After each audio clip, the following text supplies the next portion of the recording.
Hello नमस्ते guys, मैं रीना सिंह स्वागत करती हूँ गीत वन पे। रीना सिंह गीत वन पे आप सभी का। तो आप लोग मुझे भी सपोर्ट करिए और आप लोग गीत के माध्यम से सुनिए। स्वर उठान गीत है, तो कैसा लगेगा आप लोग कमेंट बॉक्स में जरूर बताइएगा।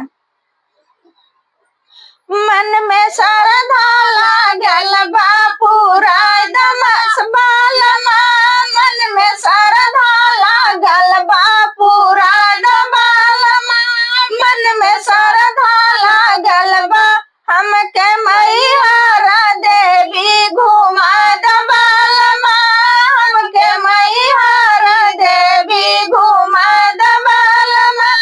मैया से मंगबा गोदी में ललना, मैया से मंगबा गोदी में ललना, हमके सासू के बोली सहाय न बालमा, हमके सासू के बोली सहाय न बालमा। मन में श्रद्धा लागल बा पूरा दबालमा, मन में श्रद्धा लागल बा पूरा दबालमा, हमके मैहर देवी घुमा दबालमा, हमके मैहर देवी घुमा दबालमा, हमके मैहर देवी करबा गुहरवा महथवा के जोरी, करबा गुहरवा महथवा के जोरी, हमरे आंचल में लालन तू दे दमैया, हमरे आंचल में लालन तू दे दमैया।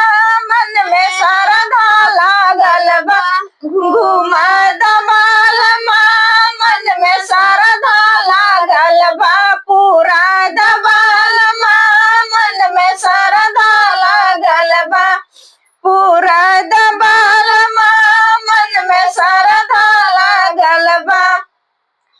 हम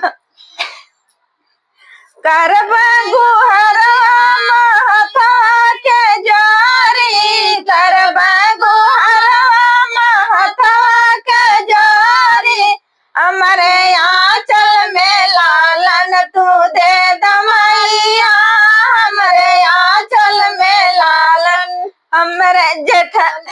हमरे जेठनी का बोली सहाय बालमा, हमरे जेठनी के बोली सहाय न बालमा, हमके जेठनी के बोली सहाय न बालमा। मन में श्रद्धा लागल बा पूरा दबालमा, मन में श्रद्धा लागल बा हमके मैया के दर्शन करा दबालमा, हमके मैया के दर्शन करा दबालमा। मैया से करबा मौजरी बिनतिया, मैया से करबा बिनती गुहरवा, हमके हमरे आंचल में लालन तू दे दमैया, हमरे आंचल में लालन तू दे दमैया। लौरी ननदी के बोली सहाय न मैया, लौरी ननदी के बोली, मन में श्रद्धा लागल बा पूरा दबालमा, मन में श्रद्धा